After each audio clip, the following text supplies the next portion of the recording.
I asked all of you guys in my Discord and YouTube to send me your weirdest, most egregious, most diabolical, world-altering, and terrible deck list ever.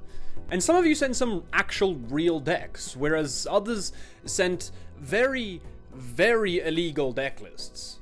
Let's get right to it.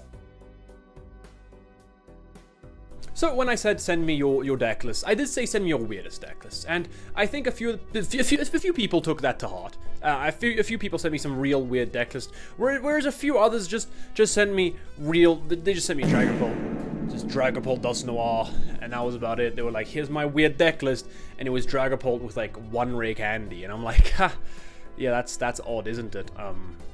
Moving on. First up, we have Matthew Choi from, I'm pretty sure this was a YouTube deck list, but this is called Dragon's Festival, and you know what? This is peak. This is, when I said I want a weird deck list, this is exactly what I wanted.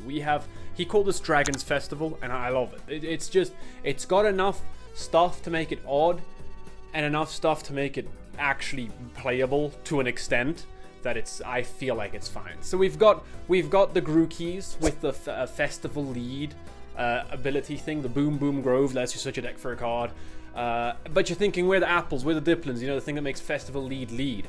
Well, there is no leading in this festival because it's dragons. We've got Dragonite over there which switches stuff around, and then we've got the little fish that has festive lead as an ability. So you can slap that on the active, and then use Grookey like it's quick search to get whatever the hell you want, and then just do 7 billion damage with Dragonite. I like this. You know what? I'll give this out of a 10. I'll give this a 7. This is cool. It's enough weird, but also enough like I see the vision. Like I'm not blind to the vision, but I'm not like third eye opened to the vision. The vision is there, but like I'm squinting a bit, you know? Anyway, moving on, we've got Seraphim 2613, and this is also some weird stuff. Look, I'm not gonna lie, I don't think we need 3 Genesect for this deck. I understand Genesect is needed because you want to find your evolutions.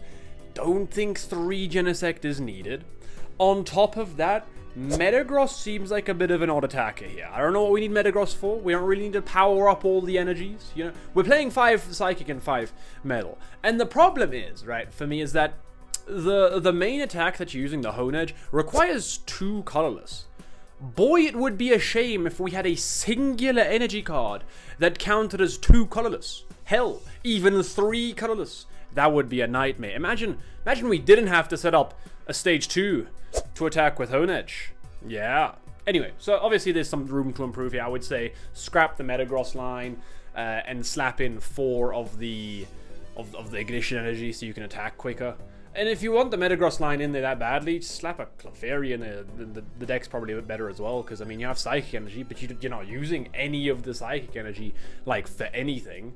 But I'm surprised Honedge isn't seeing more play. The deck, the idea is pretty cool. It does, like, 60 damage for each card you reveal, especially in a format where, like, Iono isn't there, and, like, sure, you might say, you know, Unfair Stamp, but if you have 2 Genesect in play, next time you're doing guaranteed 240 damage anyway. And I mean, this deck, they have 3, so you're doing 360 damage anyway, right? Well, yeah, we're doing 360 damage anyway. I mean, it's cool. Definitely room to improve. I'll give it a 5. Seraphim 2613, I'll give you a 5. And next, we've got this abomination. This is like on its way to being Crustle. But it's not. It wasn't enough. Crustle wasn't enough green. They really like green Pokemon, grass Pokemon, and they decided, you know what, we'll slap a Crustle in. This is literally just Venusaur, Mega Venusaur with Crustle. I'm not too sure what the Crustle helps against, because I feel like you should be beating a lot of other things if you set up the Mega Venusaur is one of those cards where I think it's actually really good. 380, right? 380 HP. 380 HP is a silly amount of HP, lads. That's fucking, like, when I attach a hero's cape to me, Zoroark, I've got 300 HP. That's just a big guy. That's just 380 HP on its own. Also, I realized last video that I can't say 380 HP. I keep saying 300 HP. But 300 HP is a lot of HP. You know? It's like the argument, like, would all the Pokemon win? Would one of each Pokemon win, or a billion lions? A billion is a lot of lions. No, it's fucking not. Arceus just skadoosh, and they're all dead. It's like, could you 1v1 God? Could a billion of you 1v1 God?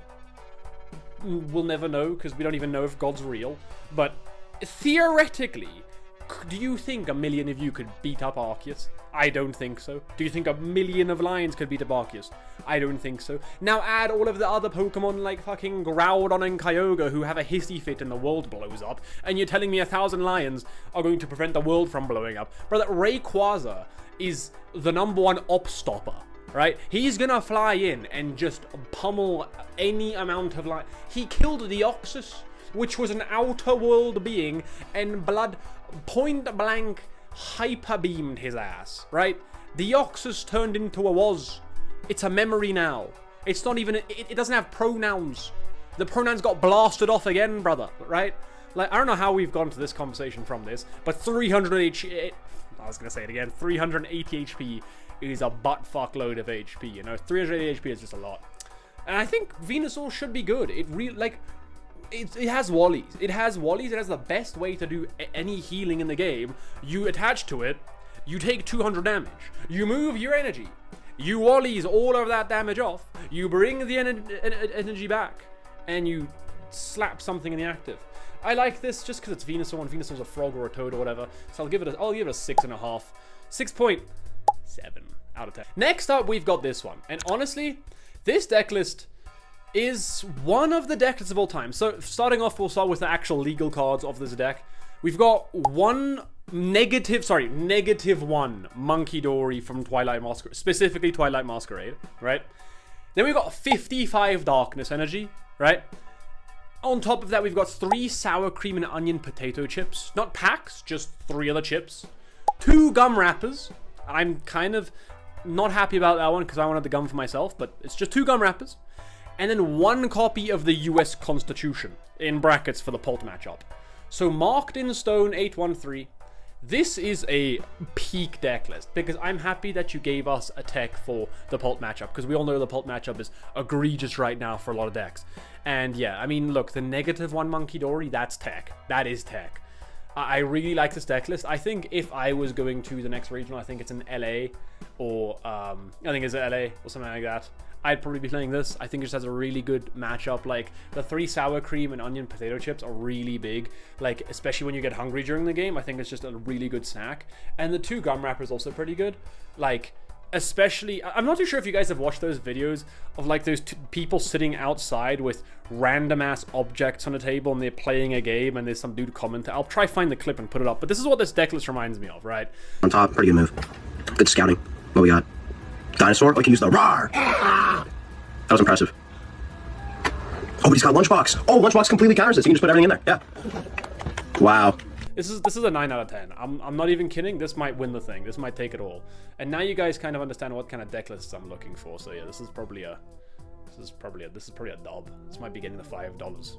You know what? I might be giving you $5 anyway, just so you can go buy some more Sour Cream and Onion Potato Chips. Next up, we've got Zoglaroth. This took me 45 minutes to figure out how to pronounce yesterday, and it took me another 45 minutes to figure out what the hell is going on in this deck list, right? So we've got 4 Cinderace and 2 Mega Absol. I like the vision here. So the thing is, if you start Cinderace, I know lots of you don't know what Cinderace does because I didn't yesterday either. So Cinderace, if you started in your active spot while you're setting up the game, you can start it as a Pokemon, even though it's a stage 2, right? You can just start that guy instead of the Mega Absol. And then for 1 energy, you can do 50 damage and search your deck for 2 energy and attach them to 20 bench Pokemon, which is pretty sick, right? However, if you don't start the Cinderace, you're just playing Mega Absol, just 1 singular Mega Absol, and I think that's kind of funny. And then we've got like just a bunch of random shit in here, like 2 Xerosix and an Airy and 4 Jumbo Ice Cream and 4 Call Bell. What is? Oh, I gotta go read what Call Bell does. 1 sec. So it's like Meowth, but only on your first turn. That's cool, I guess. And then you got Energy Swatter. I gotta go read what this does again. 1 sec.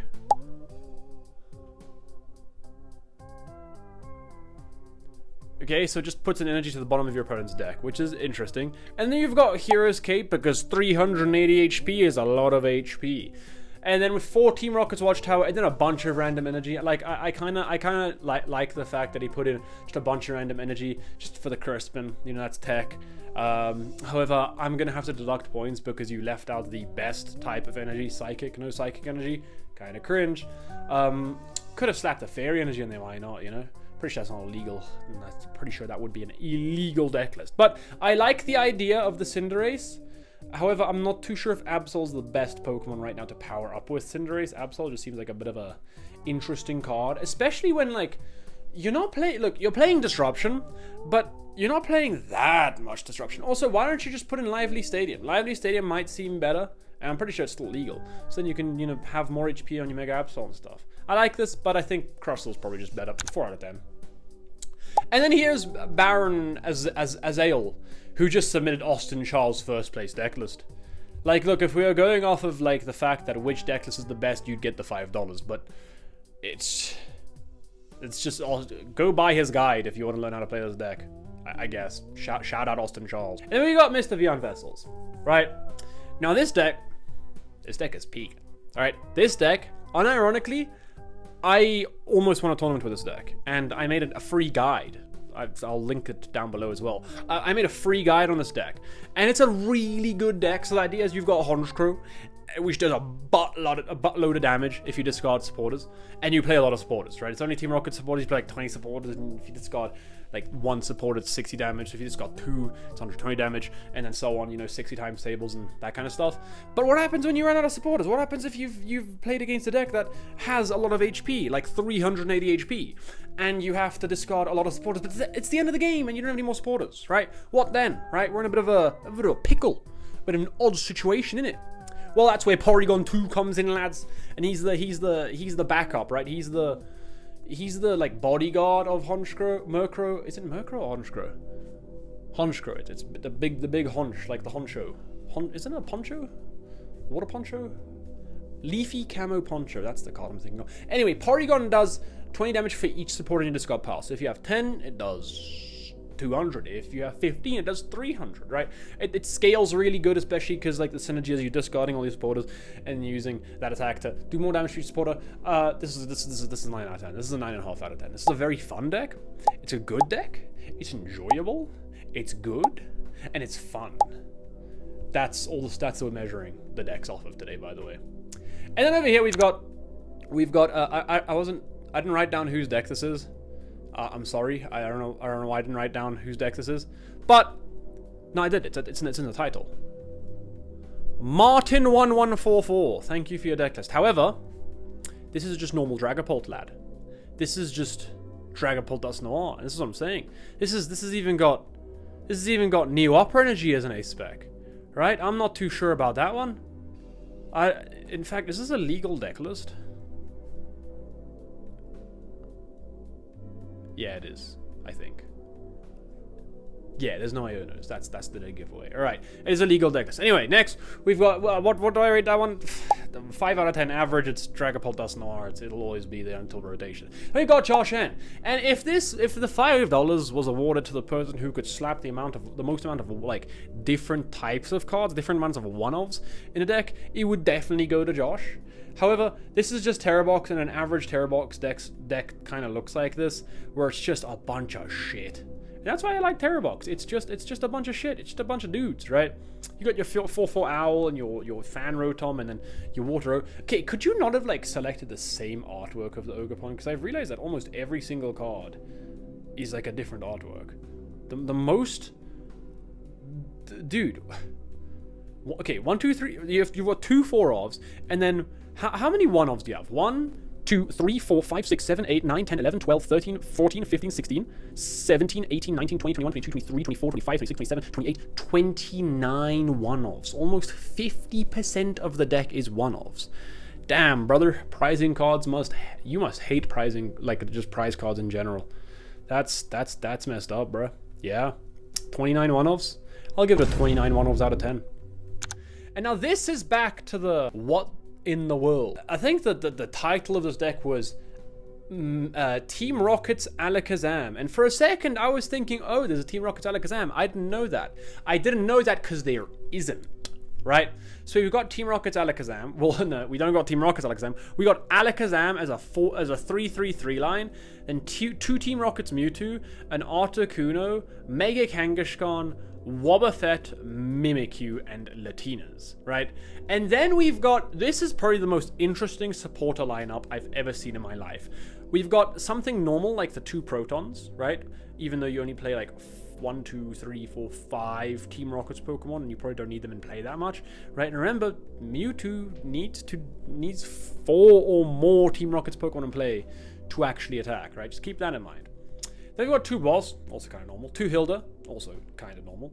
And then we've got 2 Morty's Conviction, 1 Lieutenant Surge's Bargain, 1 Archer, 1 Billy and O'Nair. No clue what that does. Draw 2 cards, then if you have 10 or more cards in your hand, draw 2 more cards. Okay. Then we've got 1, I'm not even going to try and pronounce that, Jacinth, Jacinth, but it heals 150 damage from Psychic Pokemon. Then we've got 1 Team Rocket's Petrol, right? This is a deck. This is 60 cards. This is a unfortunate day to have eyes, is what it is. The synergy, I wouldn't say there is much. I wouldn't say there is any. And if there is, I must be blind.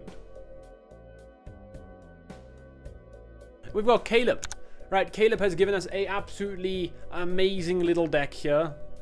Mom, can we have Crustle? No, we have Crustle at home. Crustle at home. Right, this is Crustle if he wasn't a terrorist, right? If Crustle was, like, didn't violate Geneva Conventions on a daily basis, this would be that guy, right? And honestly, I kind of like this guy more than the other guy. When I see him, I don't immediately want to stub my toe against a chair and then, I don't know, go outside.